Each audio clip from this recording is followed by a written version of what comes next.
Amerika, with me Herisna. Everybody, kembali lagi ya di video kali ini kita masih membahas tentang hal-hal yang berkaitan dengan mahasiswa baru. Jadi di video-video saya sebelumnya juga cukup banyak ya saya memberikan tentang hal-hal yang berkaitan dengan mahasiswa baru. Tapi memang berkaitan dengan hal-hal mahasiswa baru ini cukup banyak hal yang perlu kita perbincangkan. Namanya juga masih baru ya, masih baru memasuki suatu wilayah baru memasuki hal-hal baru. Jadi memang banyak hal-hal yang perlu kita bahas terkait dengan mahasiswa baru ini pribadi. Saya pribadi di video kali ini tuh kita akan membahas tentang keterampilan yang harus dimiliki oleh mahasiswa baru sebelum memulai perkuliahan atau kegiatan kampus terkait lainnya. Saya pribadi ada banyak keterampilan sebenarnya yang harus dimiliki oleh mahasiswa baru supaya tetap survive ketika berada di lingkungan kampus itu sendiri. Kali ini saya ingin memberikan beberapa dari hal itu atau keterampilan yang harus dimiliki pribadi. Yang pertama, yang harus dimiliki oleh mahasiswa baru adalah keterampilan, kemampuan memanage waktu.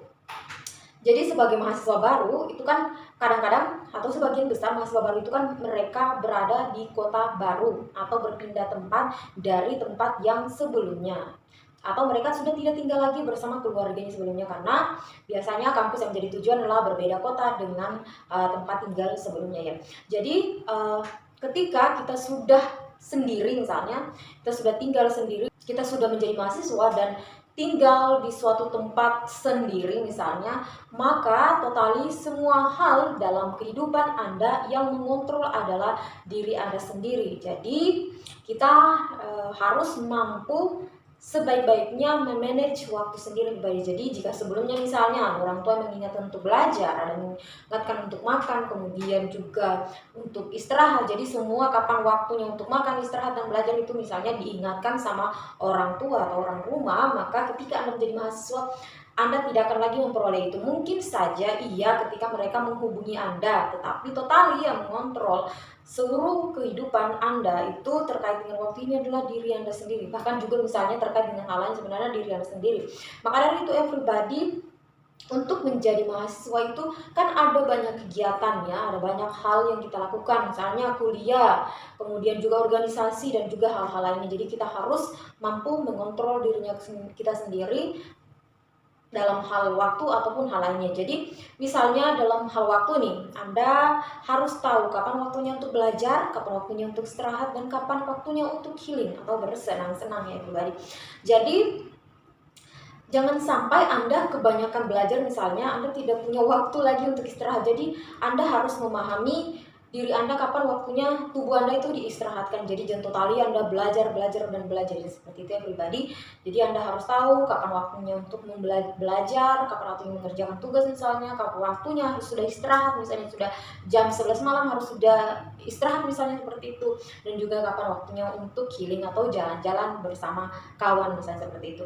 Tapi jangan juga kebablasan di healing ya pribadi. Kadang-kadang mahasiswa itu karena senangnya atau karena serunya lebih banyak melakukan healingnya daripada belajarnya. Ingat, Anda punya tujuan yang harus dicapai, Anda punya IPK, tujuan IPK yang berapa yang harus dicapai, dan juga Anda punya tujuan berapa lama Anda harus melanjutkan studi atau Anda menyelesaikan studi ini. Kalau Anda kebanyakan healing, maka kemungkinan waktu durasi studi Anda itu akan bertambah, karena kan ada banyak hal yang terbengkalai ketika Anda kebanyakan healing yang pribadi.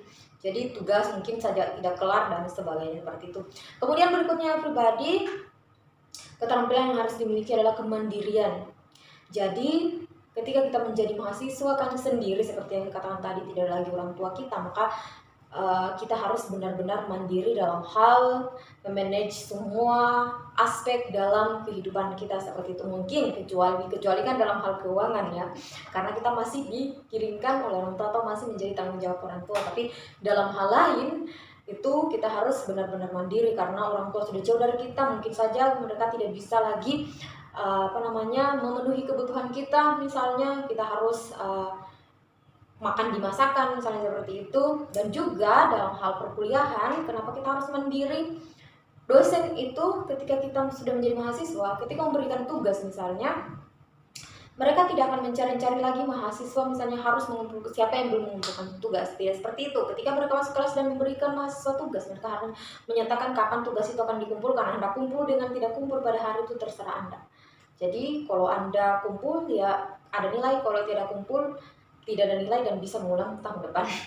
Seperti itu pribadi. Jadi Anda harus benar-benar mandiri ya. Kemudian berikutnya itu keterampilan yang harus dimiliki adalah aktif dalam belajar.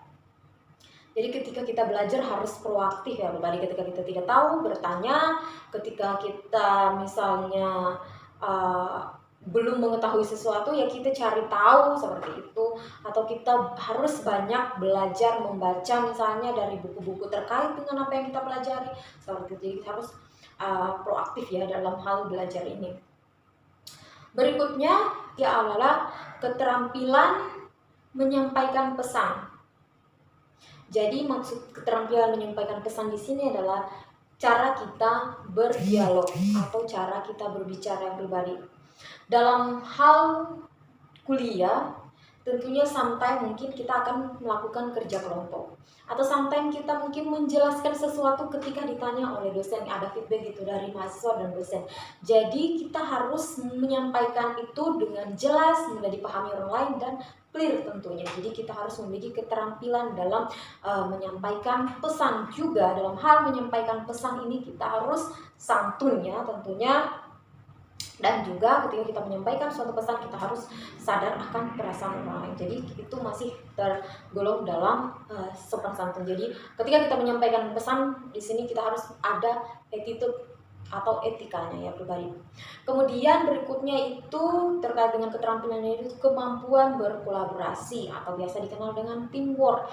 Jadi sometimes kan kita bisa saja misalnya diberi tugas atau kegiatan apa gitu dalam kelas misalnya, atau dalam kegiatan kampus lain misalnya kita dibuat kelompok-kelompok atau kita harus bekerja secara kelompok. Misalnya ada suatu kelompok kita menyelesaikan tugas A misalnya seperti itu, maka dalam kelompok itu kita harus mampu membuat kerjasama dengan baik ya. Jadi kita harus mampu bekerja sama dengan baik antar anggota dalam kelompok itu.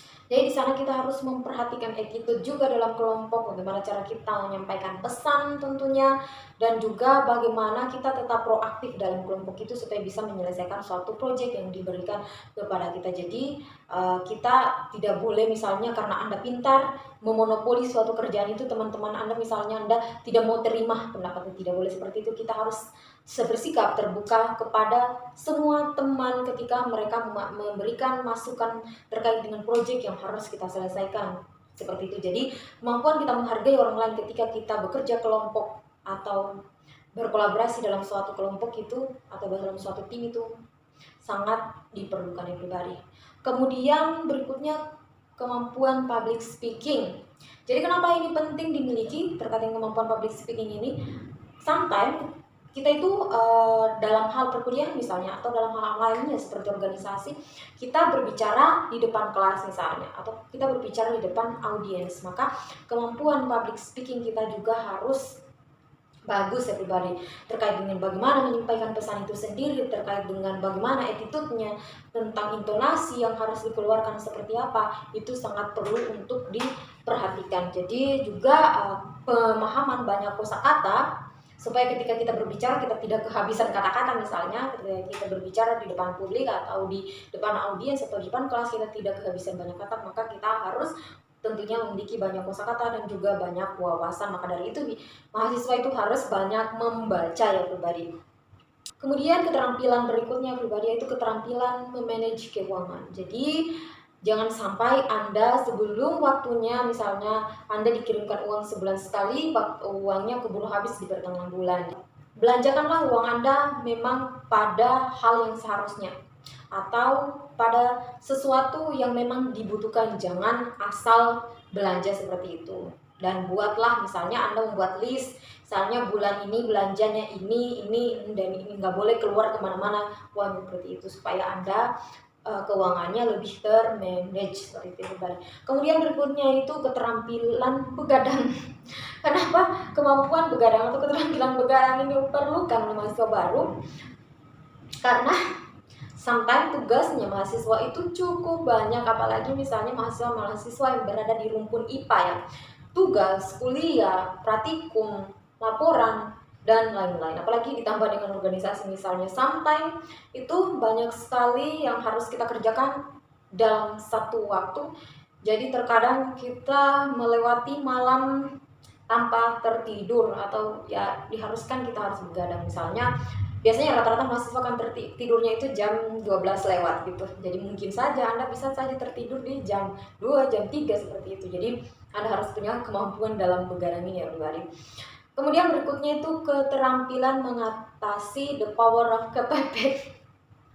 Mungkin pribadi sometime ya, ketika Anda mungkin bermalas-malasan terhadap sesuatu, misalnya Anda bermalas-malasan mengerjakan tugas, nanti besok dikumpul, malam ini baru dikerjakan, itu namanya the power of kepepet ya pribadi. Jadi mungkin Anda harus ada kemampuan untuk mengatasi ini ya.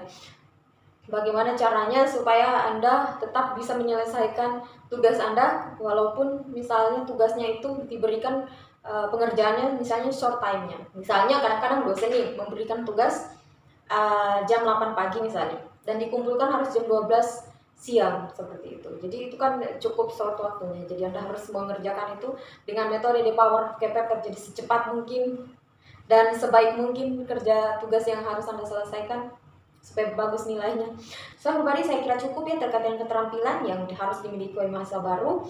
Jika ada misalnya keterampilan-keterampilan baru lagi yang everybody perlu ditambahkan, misalnya silahkan saja komentar di bawah kolom komentar ya. Saya pribadi mudah-mudahan video ini bermanfaat untuk everybody sekalian. Thanks for watching my video. Meet again in the next video and bye bye.